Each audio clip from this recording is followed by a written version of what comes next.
Oh, Bethenny Frankel is taking shots at the new RHONY reboot while also calling out her old cast and shading a few of the cast members. We have Squirrel Daddy. I don't know if you guys heard about Peanut the Squirrel over the weekend, but Squirrel Daddy is going viral and he's got a naughty account that we're going to review today. And then Martha Stewart, her documentary on Netflix has dropped, and I have lots of thoughts, feelings, and vibes about it. We're going to get into it. Let's get it. You're listening to No Filter with Zack Peter, your go-to source for all the latest pop culture and reality TV served fresh all week long. Now, let's dive in. What's going on? What's going on? Look at this. Do you guys like my sweater today? It says the Dog Father. Dun dun dun, dun the Dog Father. It's from Uncommon Goods, which I think if you go to uncommongoods.com/Zack, or no, it's not /nofilter, uncommongoods.com/nofilter, you can get one too. I actually love this one. Thank you. I loved it too. When I saw it, I was like, oh my God, this is so cute. I was supposed to like be doing holiday shopping. And then I was like, but this is actually so cute. So yeah, Uncommon Goods, 15% off, uncommongoods.com/Zack. Okay. But thank you, Sydney. Sydney says she loves this sweater. What do we want to start with? Do you want to start with Bethenny, Squirrel Daddy, Martha? Okay, so obviously we had a members only. Let's jump in with Martha because that was so good. Okay, we'll start with Martha. But real quickly, over the weekend, I went to the Two T's TwatsCon, which is the two T's in a pod. They did a live show, and they had Cynthia Bailey and Marisol Patton and Dolores Catania and Heather Dubrow. And so it was very fun. I had a very good time. Got to hang out with my girl, Donna Bowling. And so I did a whole members only like behind the scenes. And this is what we did. And this is who we saw. And here's the scoop that so-and-so gave me. So it's a lot of fun. Obviously, I also know that on Saturday morning, Teddi Mellencamp announced her separation from Edwin, which is sad, disappointing. And, I'm sending her lots of love. It's tough going through a divorce and a separation, especially when you have young kids. So it, is very heartbreaking, and my heart goes out to her and Edwin and the kids. Obviously, I like Ted. I know people don't like Teddi and people don't like Tamara. I posted a photo from the TwatsCon event over the weekend, and then Teddi and Tamara were both like, or sorry, I wrote in the caption like, "Congrats to Teddi and Tamara," whatever. And then I was like, "Look, it's just me hanging out with the two most beloved housewives of all time." And then everybody in the live chat was like, "How dare you call them the two most beloved housewives of all time?" And I was like, "Guys, it was a joke. It was a laugh, ha ha, funny." But from that show came Tamara's tea, which, of course, I asked the juicy questions. I asked them what their thoughts were on Caroline and Brandy, because obviously some of them have done Ultimate Girls Trip, some of them have worked with Brandy before. So I was like, what are your thoughts? And Tamara revealed that Vicky sent her a photo of from Ultimate Girls Trip of Brandy on top of Caroline, and Caroline's hands were like up, as in like Brandy was trying to push her away. So it doesn't sound good.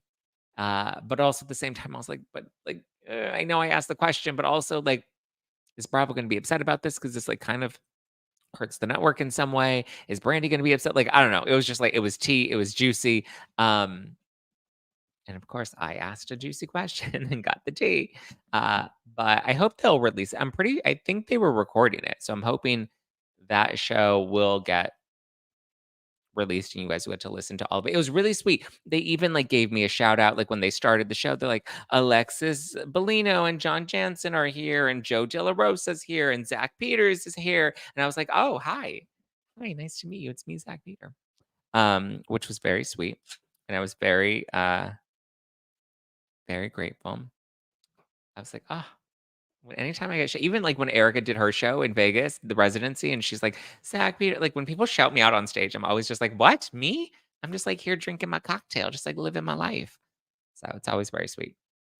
But I had a lot of fun. It was a good time. If you didn't go, you missed out on a really fun Friday. Me and Donna Bowling, we were drinking. We went out for martinis afterwards. I give you all the scoop on like our wild night um, on my members only, so you can check that episode out. And yeah, so Sydney says your question was definitely the best. I mean, I know how to ask them when they're like, we want you to ask questions. I'm like, I have questions. I can definitely do that. So yeah. Okay, let's talk about Martha on Netflix. Who was the one that wanted to talk about that? It was I watched it this morning. So good.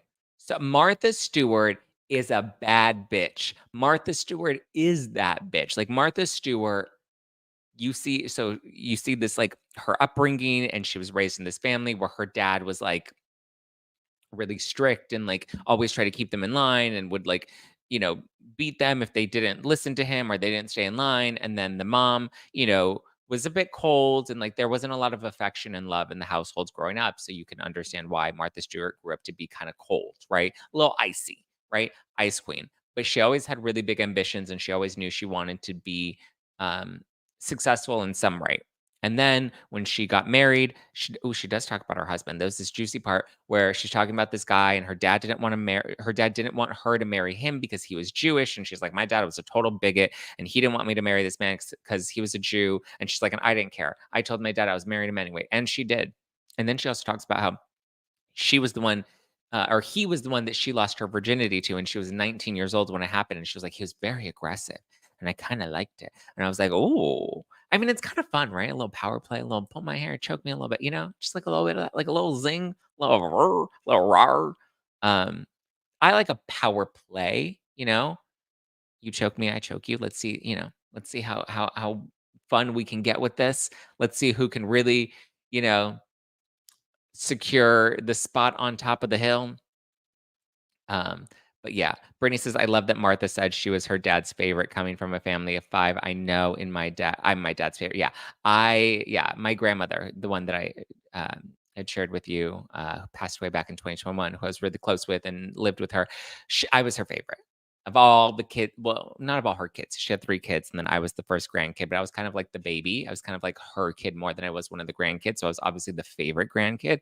And she would tell me that too. She wouldn't say, she's like, I can't say it in front of the others. But like even in my birthday card, she would always write to my favorite. Or she'd always say grandma and grandma's favorite. So I was the favorite too. I know what that's like.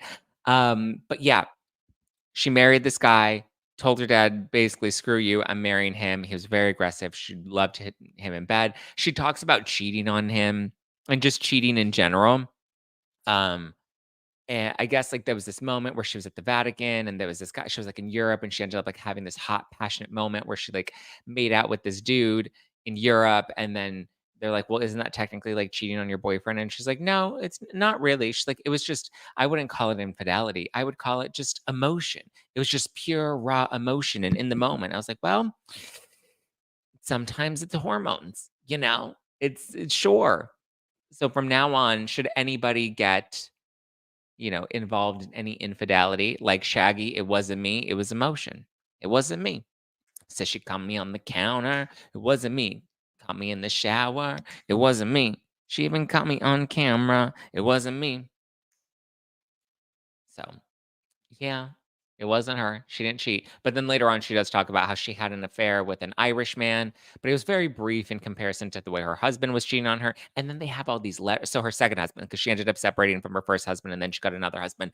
And the second husband, she cheated on with an Irish man, and then he was even cheating on her with all these different women. Or wait, was that the first husband? I think she only had one husband, right? Maybe I'm confusing him with the new boyfriend. Stewart husband. Let me just confirm. She only had one husband. Yes. Or has Andrew. Okay, sorry. I was confusing because she later has a boyfriend that we reveal later, but the husband was cheating on her. So she had the brief kiss at the Vatican, and then she had the brief fling that she says was nothing, the Irishman. She's like, but that was nothing. That was, not really an affair. It was just, whatever. And so she only had one husband. Thank you, Najat. And so yeah, it was just that one husband, and she cheated on him, and he cheated on her, and she would write him letters about like, oh my God, you're choosing these other women over me. And she felt like she was being discarded by him. And then eventually he filed for divorce and he left her. And that was at the time that she was building her Martha Stewart empire. And she says that she was building a category of just living, everyday living. And she was teaching people everyday living. She didn't have two husbands, Lori. Sorry, that was my mistake. The second guy that we're introduced to was not her husband. That was just her longtime boyfriend. And he ended up leaving her too because she went to prison. But yeah. Whew.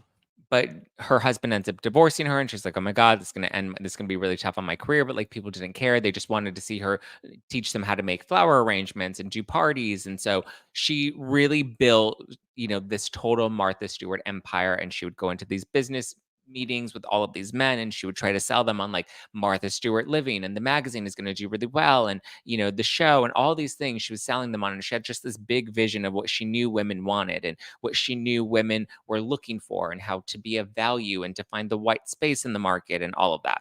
And so specifically with, like, the Martha Stewart Living magazine, she was talking about how there were other, like, women's magazines out there, but there wasn't one magazine that wasn't just specific to women, that was specific to living. So there was parenting, talking about kids, and talking about decorating, and talking about lifestyle, and talking about cooking and holiday decorating, and all of that stuff that was put into just one magazine that was just all encompassing of living for women, right? Not just women's health, not just decorating, not just a cooking magazine. And she was writing all these books, and the books were doing really well. And she was just growing and growing and growing. And then she had her Kmart line. And at first, everybody was like, ew, Kmart. Like, why are you doing a line in Kmart? And she was like, well, you can have luxury and aesthetic and style without needing to pay all of this money for it. And it was the Kmart commercials that were constantly showing her face on television that really made her like a household name, that really made people see her name and her face, and that really catapulted her. Najat says she was truly an influencer, but before there was such a thing as an influencer, her brand vision is so razor sharp. She just knows what to do, and she doesn't let anybody, like, she's very cunning, and she's very smart, and she's very strategic, and she's very efficient. And they make it seem like, she was a very tough boss and very tough person to work for and to work with. But one thing she knew was her brand. And she definitely knew how to sell that. And then eventually she got caught up in the scandal that threw her into prison, which was wild because I was always like, what did she like? I remember when this was all going down, but I guess I never paid close enough attention that I was just like, what did she go to prison for? For tax evasion? And then I heard industry trading. I was like, oh, industry trading and tax evasion. All right, whatever. Only to find out she went to prison for obstruction of justice in relation to the insider trading investigation that was going against her. It was one of her associates that was committing insider trading, and then they try to make it seem like he was tipping off Martha Stewart, and Martha Stewart's like, no, he didn't. He, whatever. And he went down for insider trading, and she did not go down for insider trading. They didn't have anything on her, so then they went after her for obstruction of justice. And what was it? It was obstruction of justice. Let's see. I was just looking this up. What did Martha Stewart go to prison for? Specifically, it was conspiracy, obstruction of justice, and making false statements to federal investigators. And so there was a secretary that was this, spicy little twink that was like really pissed at Martha because she was probably not very nice to him. And he's like, girlfriend, you're not going to do that to me. And so he went into court. He was like 20 something. He went into court and he's like, yeah, I'm the one that gave her the tip, and I tipped her off about the insider trading or whatever. And then there was a friend, and her friend was like, yeah, I was on a trip with her in Mexico. And she was just like, thank God I have people that give me these tips. And so those two testimonies were really what locked her up, which was total bullshit. Now, if you think about it, she didn't go to prison for insider trading. She went to prison for obstruction of justice because they're claiming that she lied to a federal officer, which she didn't really, which I don't believe that she lied. I believe these two people had a personal vendetta against her, and the media wanted to hate her, and these two people felt vindicated in taking her down. And it was just this, let's take her down, you know? Yeah, basically, she was claiming the whole thing was a setup, and it kind of looks like it was a setup. You think about the time and, taking down a strong, powerful businesswoman, and I mean, I think she was not very well liked. I think she had a tough personality, and she was a little rough with it, that she's rough like her first husband in bed, and so I just think people didn't like her, and they wanted to see her go down, and they wanted to see her get taken down, and the media was living for it. They loved it. They were here for it all. Kat says she shouldn't have went to prison. That was BS. I feel bad for anyone who goes to prison for white collar crimes unless they're so bad they ruin lives. Yeah. Sydney says I was shocked how she handled prison, came out and right back into it. Yes. So she ended up going to prison. She only went for 5 months. I don't know why in my head I was like, wasn't she there for like 2 years? It was only 5 months. She talks about how it was rough, even though it was, what do they call it? Cupcake camp is what they called that prison. And she's like, even though it was cupcake camp, she's like, there was no cupcake about, like, they were jumping you. You were, you would have to, she's like, I remember going in and they would strip you and you would have to cough and they would like have to like make sure you weren't smuggling stuff. Like, she's like, it was very unpleasant. It wasn't very great. She talks about one time she went into solitary confinement because she brushed up against a guard and you're not supposed to touch guards. So then they sent her to solitary and she spent a whole day in solitary with no food and no water. That was her punishment.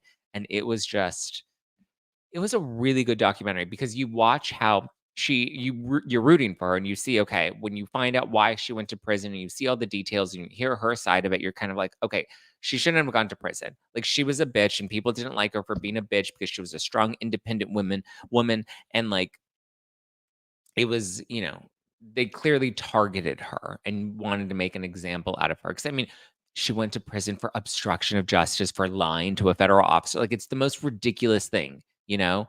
Um, so yeah. And that, but just seeing how she came out of prison and essentially lost everything. Imagine you go to prison for something so stupid and then you're there for only 5 months and you come out of that and you've lost everything. She was no longer in charge of her company anymore. She was no longer in charge of her magazine anymore. Like, she had no say. And so that sharp vision that she used to have, she couldn't come back and make and call the shots or make any of the decisions anymore because now other people, her company had been publicly traded and like other people were now in charge and um she had no like way of reclaiming that company that she had built. And she even says that she thinks she lost about $1 trillion from that 5 month stint in prison. Joe says, but the question is, does Martha help the cafeteria staff in prison to improve the food situation for everyone? No, she did not. She said that the food was awful. It was a lot of carbs. It was a lot of simple carbs and a lot of fatty foods, and it was awful. The coffee was awful. She's like, I didn't even drink coffee regularly, but my God, that coffee specifically was just terrible. So even though she went to cupcake camp, she's like, it was no cupcake.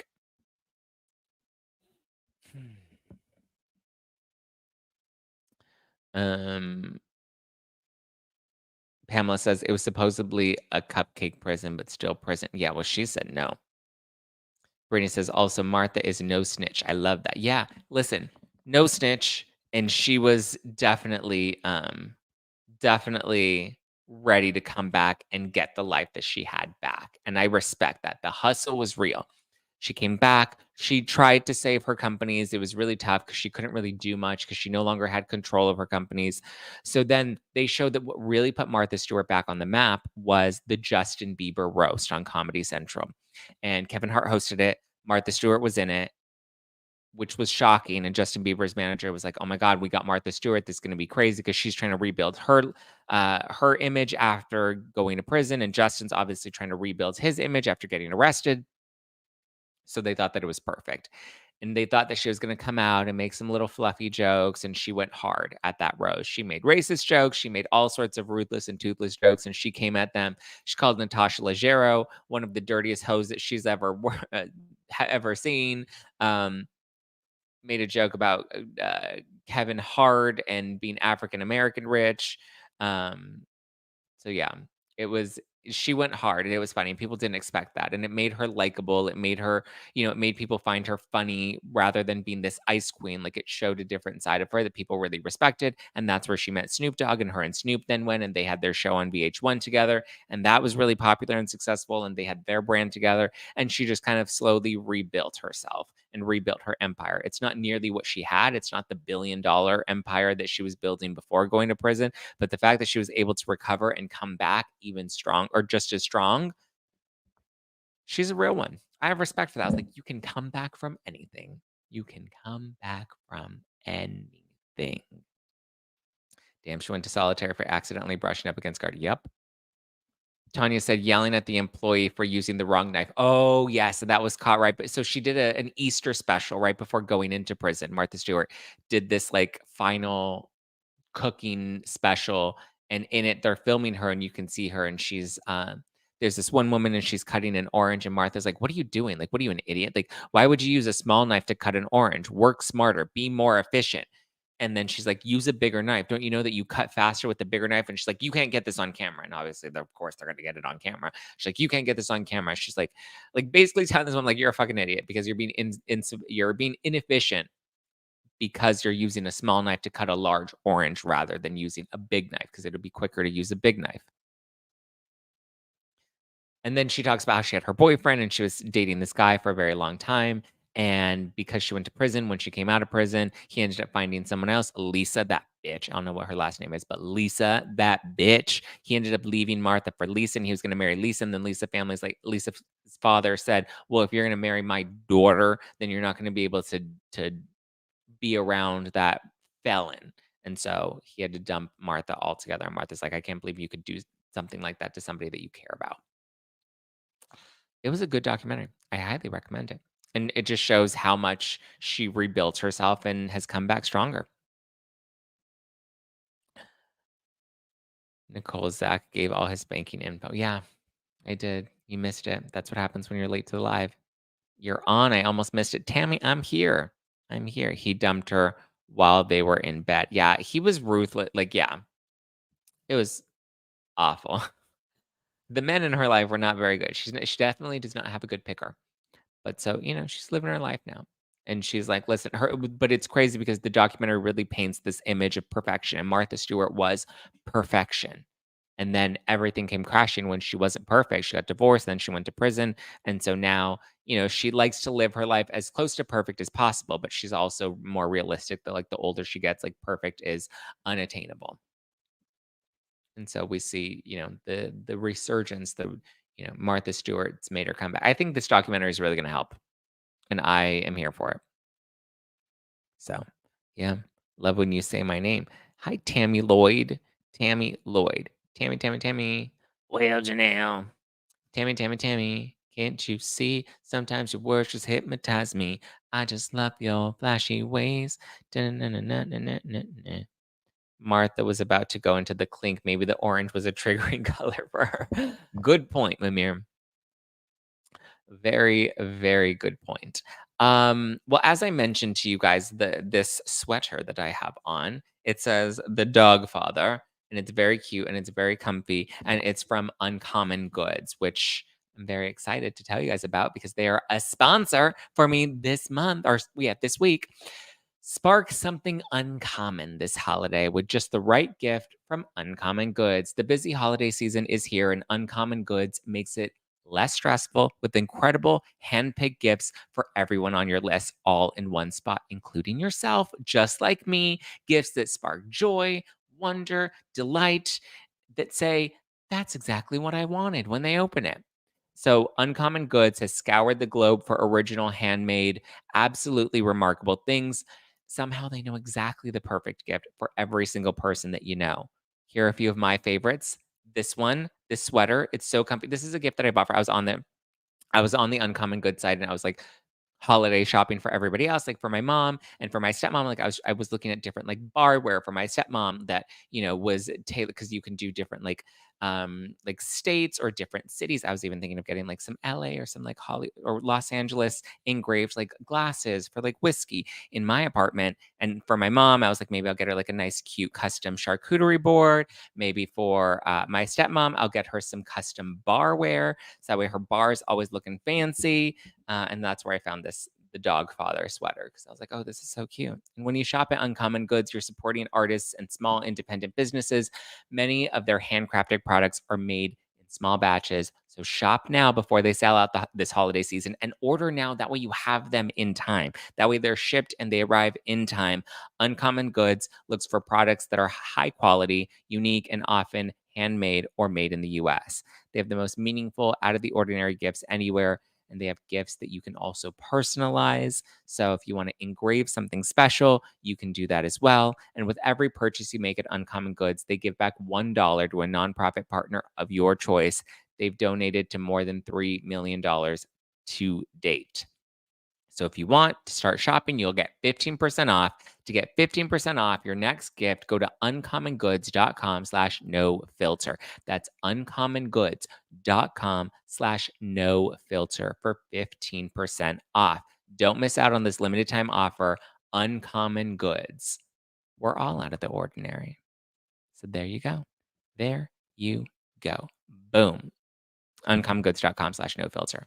And also, since we're already in the mind of shopping, we've officially entered the holiday season. It's the holiday season, and that means there's all the sugary, carby goodness, which also leads to the sugar rampage, which can leave us feeling a little fatigued, right? But don't worry because I've got your new holiday season secret weapon, and that is BioRay. And specifically, their new teen line, Raise, for teens that want to feel good. Raised by BioRay.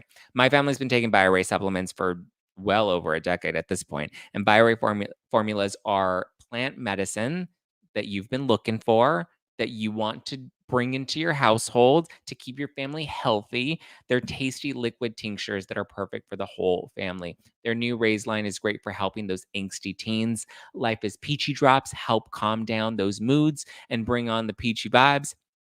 Thinking Cap Drops help with the ability to stay alert and pay attention. All Systems Glow is a nutritious boost that can help charge those picky eaters. If you got a picky eater at home, Dream Machine can help your teen wind down from those noisy thoughts before bed if they have trouble sleeping. Whatever you need, BioRay has you covered.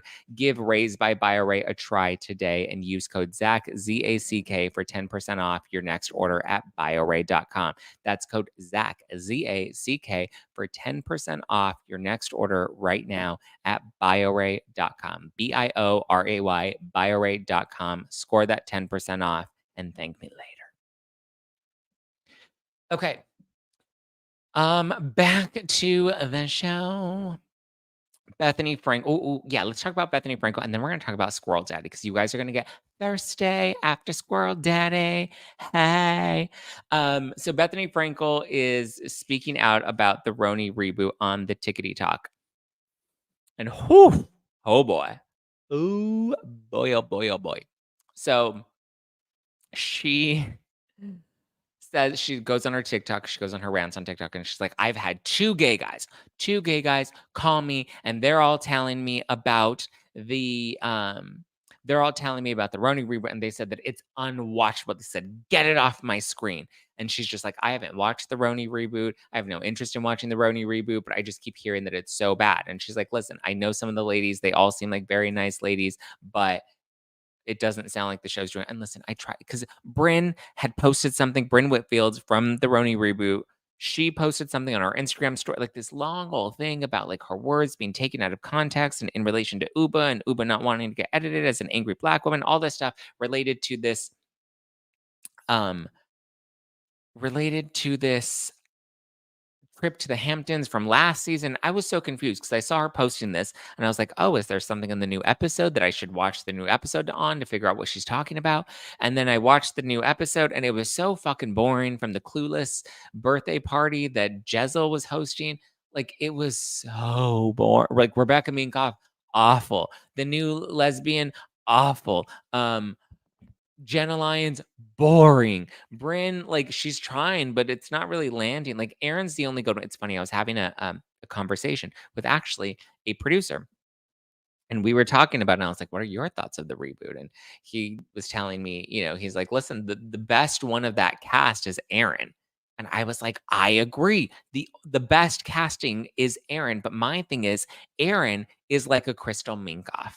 And that's what I compare Aaron to because you look at the Real Houses of Beverly Hills and you look at that full cast and you look at Crystal Minkoff, she's not super significant, right? Like she's kind of there, she's kind of boring, she kind of has her moments, but she's not the strongest player on the team. She's certainly not the MVP of Beverly Hills. And I was like, so when you have a Crystal Minkoff style as the lead of the show, which is Aaron Leachy, I was like, then you don't have a good cast. Like, I feel like they tried to make Bryn the Bethenny, and it just doesn't make sense to make Bryn the Bethenny because she's not really showing us inside her life, inside her struggle, her come up, whatever. We're not really seeing any of that from Bryn. Um, Sai is kind of annoying. Jessel is just kind of boring. Like I know people kind of like her and they're like, oh, she's fun and she's kind of out of touch. Like I guess she's like kind of supposed to be the Ramona. And who would Sai be? Would Sai be like the Jill Zarin? I don't know. Yeah, because I guess she's kind of like a firecracker, and Jill Zarin was always kind of like that firecracker. Um, Jenna Lyons. I guess Jenna's supposed to be like the Luann. Like she's like Luann was the countess and she thought she was so good and hiding, mighty, trying to control her image. And I guess that's the Jenna Lyons. But Jenna Lyons is so fucking boring and not interesting. And her shoe closet was cute, but like it's cute for an Architectural Digest magazine photo shoot. It's not cute for a storyline on RHONY. My God. Um, Cass says Jenna isn't even the worst part. She's just odd and strange. Sydney says, I'm liking side this season. Actually, wish she was more interesting last season. I agree. But like she is kind of annoying. I liked her better last season than I do this season. This season, I just feel like she's looking for drama to dig up drama. Like the drama is about Aaron said that Jenna Lyons is poor. Like that's really what we're talking about. Jenna Lyons is like it's just dumb. So anyway, Bethenny came out and she's talking about it and she's just like, listen, I guess, the powers that be are hurting knowing that the golden era is behind them. And she's like, shout out to my alma mater. She's like, shout out to Ramona and Sonia and Luann and Dorinda and Jill Zarin. And I think that was it. Oh, and she's like, and you know what? Even shout out to Alex and Simon because they brought something unique to the show as well. And she's like, and everybody else, they're just a blur. So Kelly Ben Simone is a blur. Carol Radsville was a blur. Like she was just shading or subtly shading them. She even included Tinsley as a blur, which I mean, I guess Tinsley was a bit of a blur, but like Tinsley brought a flavor to it. Um, so yeah, for sure. For sure. Um, yeah, there we go. Here we are. What a good one. What a good time. Bethany's actually speaking some truth. We're actually in agreement on something that the RHONY OGs will far surpass the RHONY reboot any day, every day, all day. Okay. Oh. Everybody's asking me who Bill Smith is in the live chat. So let me give you an update since Friday, very quickly, very briefly. Let's just say since Friday, over the weekend, I got a lot like the last couple weeks have been interesting, right? And over the weekend, yesterday specifically, and last night more specifically, I got a lot more information on that whole entire situation that I talked about last week and the week prior. And when I tell you the truth always comes to light, it always comes to light. Receipts prove timeline fucking everything. And I'm so happy that, for the past couple years, I was vocal. I stood up for my character. I defended myself, even when some friends and other people thought that I was being crazy. I look back at that and I'm like, I'm so grateful I did not lie down and play dead. I'm so grateful that I stood up and I defended myself and I told my truth and I told my truth and I told my truth. And I received full vindication last night. Um, and I don't even need to talk about the situation anymore. I've put it past me. Like I said, I've buried all the hatchets. I want to move on from everything. But for me, I got the confirmation, the validation, everything that I needed, everything that I knew in my gut was fully validated yesterday. And like I said, especially last night, that I can move forward confidently knowing I shared my truth, I've spoken my truth, and I stand in the objective truth. Um, it all comes out. It all comes out. So in response to the Sheena podcast last week, I think I went a little hard on MJ. I mean, obviously, I was operating off of pure raw emotion of listening to the Sheena podcast and seeing MJ's involvement in things, but I came to the realization that maybe MJ wasn't the culprit behind it, but was kind of just a piece, a pawn in the game. And I would have appreciated if MJ would have just taken a little bit of accountability and been like, listen, I was talking out of both sides of my mouth and I was, you know, whatever. I would have appreciated that. And from Sheena, I just would have appreciated a heads up that this was coming out and like the way that they talked about me. And, I felt like I was reduced to like a Bravo account and you didn't really want to say my name, but like whatever. Like, I don't want to harp on it too much. But, from Sheena, I have nothing against Sheena. I have nothing against MJ. I have nothing against Kiki. I have nothing against anybody in the situation. Even Dana Wilkie, I feel like at this point, she and I see each other. I'm like, you stay on that side of the room. I'll stay on this side of the room. We don't need to interact.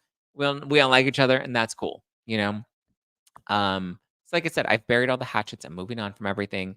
I received everything I needed to receive, and I got it all. And I'm so good. And I'm so ready to move on. So I'm not going to tell you who Bill Smith is. I'm not going to get into any of that anymore. I'm moving on. So we're going to drop it and we're going to move on. So yeah, Mimir says, I'm so happy you've been validated. The truth really does prevail. And at this point, I don't even need to reveal any of it. Just knowing in my heart and knowing that I stood 10 toes down on everything that I said, and to know that I got all of the proof and evidence and everything that I could need, I don't even need to put it out there. I don't, because I have that validation and I have it in my heart, and the people that know me and the people involved, like everybody now sees everything, and it's all good. So, gonna keep the hatchets buried. I got no more shit to throw at anybody. I got no more things to say to anybody. Baby, I'm good. Oh, I'm good. Ugh, thank you. Sandra says you were also suffering a great loss in your family at the time as all of that mess. Yes, and I never threw that card down, right? I mean, I've shared that I'm going through some really fucked up contract issues. I, I was grieving the loss of my grandfather, who I was, close with and was very important to me. And I was going through all of that as this was all unfolding, and definitely had a few spiral moments behind the scenes. But I never threw those cards down. I never played the victim. I never asked for sympathy. I didn't even ask for any empathy from it, like nothing. I stood with it. I stood 10 toes down. I did my show every day. I showed up. I did my job. And I, you know, am confident and proud of the person that I am, and proud to have you guys all here behind me, backing me up. Whew. Laura says, wait 20 minutes and then run with the hatchet. No. Listen, I thought about it, but I was just like, nah, I don't need to reveal anything. I know who I am, and I know truth comes out and karma does its work. Period. Let's talk about Squirrel Daddy. This is not an ad, but so I don't know if you guys are following me on Threads, but I've been a little thirsty on Threads lately. And one of the ones that I was thirsting after is Squirrel Daddy. Okay, so I don't know if you guys have heard about this, but it was going like it was like a big story over the internet about Peanut the squirrel. And so Peanut the squirrel is like a viral sensation on TikTok. Um and I guess he has like a dad and a mom. Like it was this couple. They found a squirrel. They rescued the squirrel. They have an animal rescue foundation where they rescue wild animals. So, but they have a squirrel that they were keeping as a pet in New York, and then they also had a raccoon that they were keeping as well. And so it was Fred the raccoon and Peanut the squirrel. And so they were like really popular on TikTok, and they would do all these videos, and they would feed the squirrel, and he'd be eating his little waffles, and he'd be playing around. And so they had the fucking squirrel for 7 years. Okay. This was a 7-year-old squirrel, viral on TikTok for a while, like, whatever. Then all of a sudden, this hot dude and his wife, girlfriend, they go on TMZ and they talk about how the city of New York ended up raiding their home and taking Peanut the squirrel and Fred the raccoon and interrogating him, interrogating his wife, like for 5 hours straight. And it's become popular. Like people rescue raccoons and they're taking them in. So I kind of get like the concern, like we shouldn't be like taking in wild raccoons. And it was like when people were taking in wild monkeys, right? And then monkeys were like ripping people's faces off. Like it's just crazy, right? But so anyway, City of New York came, raided their house, went through their entire house, held Squirrel Daddy outside. Squirrel Mama was inside getting interrogated by them for 5 hours. And then they ended up taking Peanut the squirrel and the and Fred the raccoon and euthanizing them. They took them and took them from their home and euthanized them. And then Squirrel Daddy and Squirrel Mama ended up going on TMZ and talking about, and it was like so sad, like that because they're just like, we had these were our pets. They had the squirrel for 7 years, and the squirrel was all over TikTok and was like a popular TikTok. And I get it, like you don't want people rescuing wild animals, but also like of all the things for us to focus on, like why did we take the squirrel and the raccoon? They were fine. They also had an animal rescue foundation that they were using to rescue other animals. And like, you know, Book Sweetheart says, I like that this is the biggest problem in NYC, a squirrel, right? A squirrel that was perfectly fine and perfectly healthy, and the couple was perfectly fine and they were perfectly healthy, and they were why did they get euthanized? I don't know. I don't, but it was so sad, and everybody was talking about they can be domesticated. That is awful. Yeah. So the squirrel and the raccoon have passed away, and then they were and Squirrel Mama was crying on TMZ, and then Squirrel Daddy was crying, and they were using this to at least still promote their animal rescue foundation or whatever. But then it's come out that Squirrel Daddy has an OnlyFans account. And you better believe I looked it up. I feel bad for the squirrels, and I'm still really sad, and my heart is still broken for the squirrel and for the raccoon and for the squirrel mama and for the squirrel daddy. And so I was like, you know what? I'm gonna show them some love, and I'm gonna pay the $5 a month to send some love. Russ says the squirrel bit one of the agents that raided the house. They claimed that they had to do it to test for rabies. They had to put him down to test him for rabies. Squirrel bit one of the agents that raided that. Well, yeah, I mean, if the squirrel feels threatened or scared, and you have all these agents that are coming in to raid a home, like, what did he do with that squirrel? Nothing in the not okay. So his OF account is separate from the squirrel's TikTok account. The OF account was something completely different. He wasn't doing anything with the animals. Let me be very clear about that. But the squirrel was not part of the account. No. A squirrel raid. Welcome to 2024. We're unhinged here, right? That doesn't make any sense. Which part doesn't make any sense? I agree. But like, I wish I could show you these, but they're all copywritten. You can't show people's OF content. But my God, Squirrel Daddy is his name on the OF. Peanut's dad, a very kinky player. And yeah, indeed.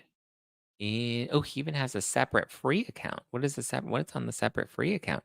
Yes, I'm Peanut's dad, and I made my way over to OF. And no, you're not ready for this. What you'll find, thick joy. Say hi if you want to zoom in. You know what they say, the devil is in the details. So there's a separate account that's not as naughty. And then there's the $5 a month account that is naughty. And wow, wow. And you see everything when I tell you everything, like everything and more, even like you know, even the backdoor stuff, which is like, whoa, like it's wild.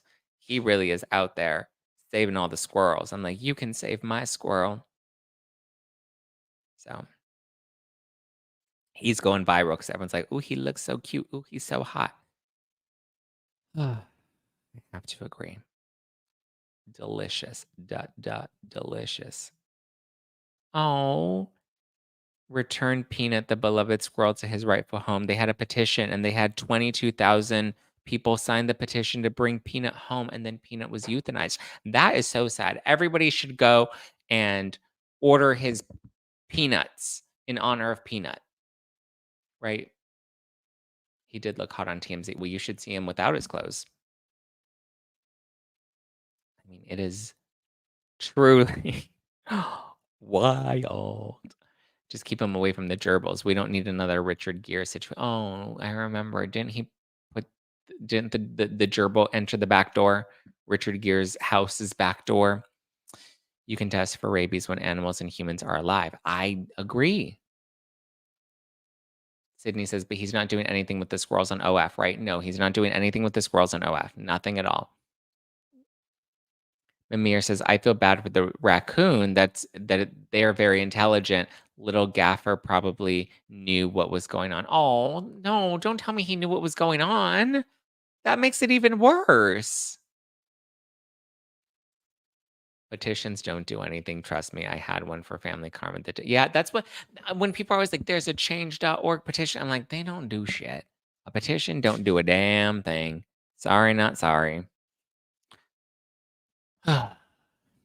Book Sweetheart says, Zack, you can't go between sad over a squirrel and thirsty over the squirrel dad. What a roller coaster. Well, how do you think I feel? That's been my life. The past few weeks, it's been a roller coaster. thirst and grief and laughing and sad and all the things, right? Welcome to my life. And he's not the squirrel dad. He calls himself Squirrel Daddy. Okay. You have to say, yes, daddy. Danny said that's an alleged rumor about David Geffen, not Richard Gere. Oh, sorry. David Geffen. No, I thought it was Richard Gere, right? I didn't realize it was David Geffen with the gerbil.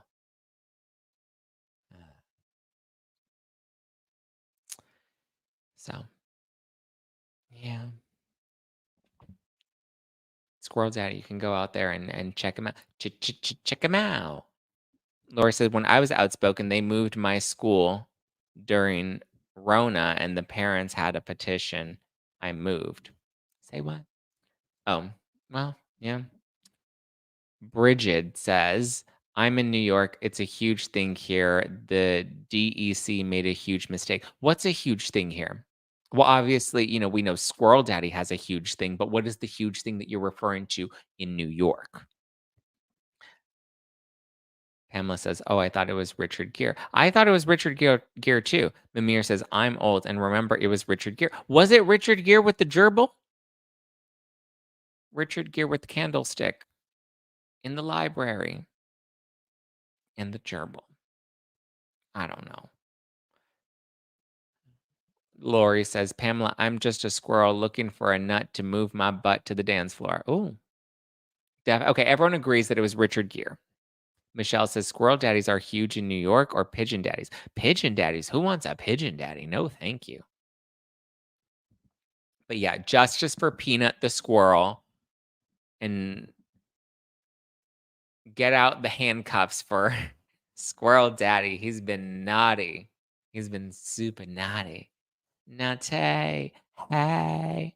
Bridget, putting the squirrel and a raccoon down for rabies. There was no sign of rabies. Yeah, it's crazy. It's wild. And also, like, why would they have rabies if he was in the house? Like, it's just wild.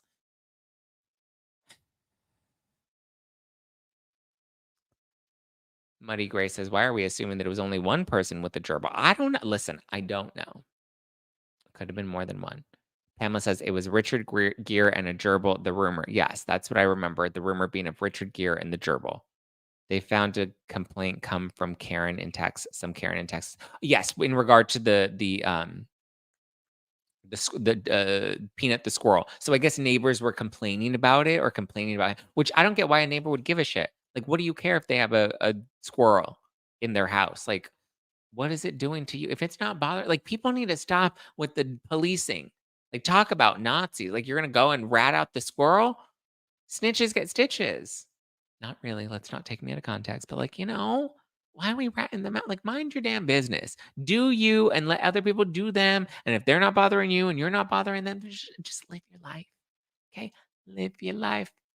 Hey, go on chasing that paper. Just live your life. Oh. Tanya says people need to mind their own damn business. Yep. No one complained. She just decided to report she isn't even near New York. Bitch. So she's not even in New York. She's from Texas and she decided to report them. And they went and took the peanut. I mean, took the squirrel, Peanut the squirrel. That's crazy. That is crazy. Jogs said, "Sorry, joining late, but did someone do self-love with the squirrel?" No, nobody did self. No, they were taking care of a squirrel, and then the squirrel ended up getting taken from his home after 7 years and was euthanized. Crazy. She heard the squirrel from Texas. She's like, "I'm calling to report a noise complaint from Texas." That's funny.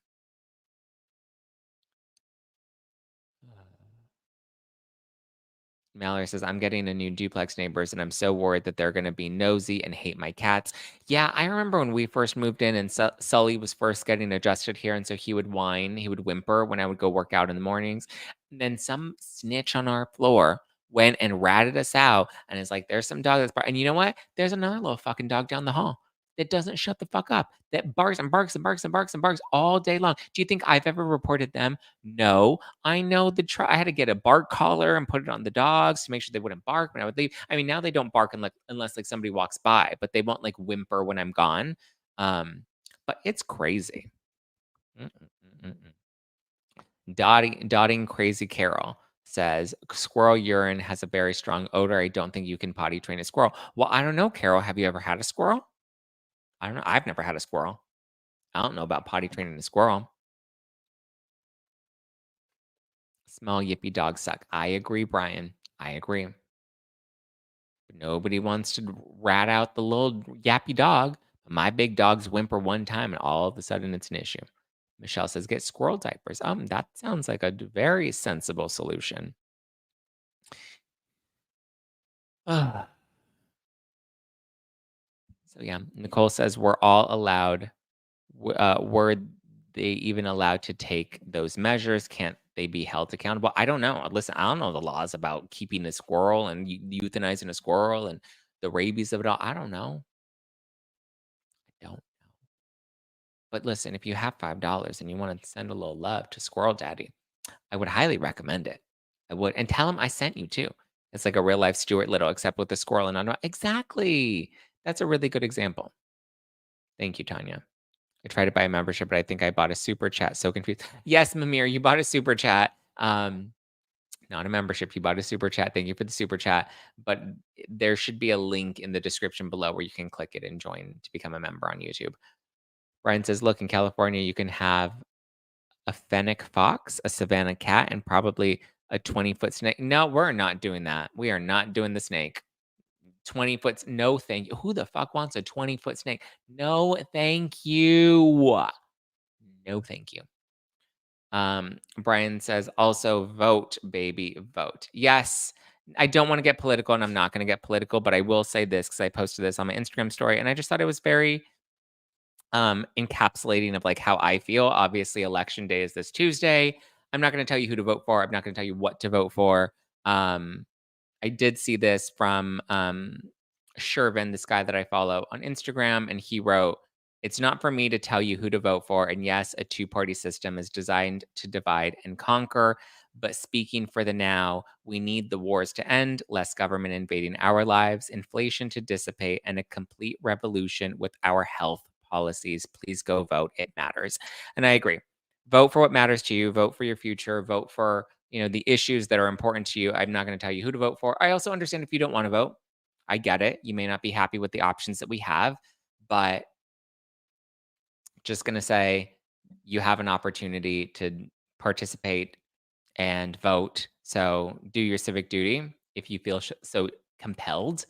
And yeah, we'll see what happens with election day. Love you guys. Appreciate you guys. Let's do it. Get it right. Get it tight. Do you think New York and Dubai will return next year?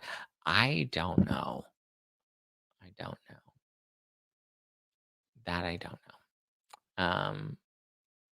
Because I don't know, Dubai's like really didn't do well. Like they may lean in and like double down on it just to try and make them successful. RHONY and Housewives of Dubai. I don't know. I heard Dubai the second season was good, but the ratings weren't. They may do one more final third season just to see if they can really make it stick. And I think I can't envision either of them lasting beyond a third season, to be honest with you. So, oh, what are the Bravo ratings? Not good. Not well, bitch. Not well. You want to review those? I'm trying to think where. Um, Here we go. Let's see. What were the ratings as of last week? The OC finale got 559,000 views with a 0.12 demo of 18 to 49. Not the greatest. Definitely not a season high. Salt Lake City did a 343,000 votes. Or sorry, votes. Views with a 0.11 in the 18 to 20 or 18 to 49 demo. New York came in last with 317 million views, or sorry, 317,000 views, 100,000 views, with the 0.09 in the 18 to 49 demo. So New York is really flopping. We're just going to throw that out there. New York is tanking, bombing, flopping. Potomac seems to be in the lead. There are just over 600,000 views wow, with the 0.17 in the 18 to 49 demo. So Potomac is strong. OC seemed to be the leader until this finale. It seemed like the finale really didn't do them any favors because OC was very much in the 600,000 range, and then the finale came into the 500,000 range, which is not great. But it was a good season of OC. I loved OC. How is Potomac in the lead? Well, I mean, OC is still technically in the lead, but but Potomac is now taking the lead as OC ends, and OC did better last week than the OC Potomac did better last week than the OC finale did. So Potomac and OC are kind of neck and neck, and it looks like Potomac's ready to take that top spot. Actually, no, because they were at 600 and OC was at 5. Well, OC was hitting 6 too. So yeah. Pamela says Dubai is on my bucket list as well as anywhere in Australia. Oh, you mean to like visit, not to watch the Housewives show. Sure. Yeah. All right. Well, there you go. Love you. I appreciate you. I hope you have a great rest of your Monday. Happy Monday. Hey. Thank you for listening to No Filter with Zack Peter. Again, if you feel so compelled, be sure to vote tomorrow. Your vote does matter. Every vote counts, regardless of who you're choosing to vote for. I have already voted. I know where I put my vote. And hopefully you know where to put yours, wherever you feel compelled. Thank you guys. I love you. I appreciate you. Bye, Zack and everybody. Everybody. Everybody. Yeah, give me a follow at Just Plain Zack. Sydney says vote, and like. Yes, like the video on your way out. Thank you, Sydney Sweeney. Bye, Lori. Brian says vote. All right, love you guys. Appreciate you. Sending you love. Hello. Hello. I'm talking about love. And check out Uncommon Goods. Get this. You can get the dog father too. They have so many cute custom-made designs. Check out BuyArray, buyarray.com. Use code Zack, ZACK, uncommongoods.com/nofilter. Go. Show it some love. All right, guys. Talk to you later. Ciao for now.